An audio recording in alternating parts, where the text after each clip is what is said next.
பாருங்க உங்க பையனே வந்து ஒத்துக்கிட்டாரு. அவங்க அப்பாவே ஹெல்ப் பண்ணல. நானே தான் வந்து முன்னேறி வந்துட்டேன். ஆமா. அவங்க அப்பா ஹெல்ப் பண்ணலன்னு சொல்லல. உனக்கான ஐடென்டிட்டிய நீ தேடிக்கன்னு சொல்லிட்டாரு. அவர் சொன்னதுதான் சொல்றேன். உனக்கான ஐடென்டிட்டிய நீ உருவாக்கிக்க.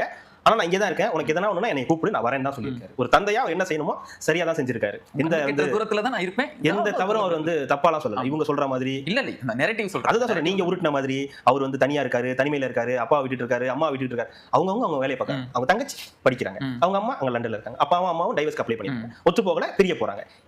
பையன் அப்பாவுடைய படங்களை பத்தி பேசுறாரு. அப்பா இதெல்லாம் சொல்லியிருக்காரு. அப்பா சிஎம் ஆயிட்டாரு. இது ஹிஸ்டாரி. நாங்க அதுக்கேற்ற மாதிரி தான் நாங்க நடந்துக்கணும். எங்க ஃபேமிலி அப்படிதான் இருக்கணும்.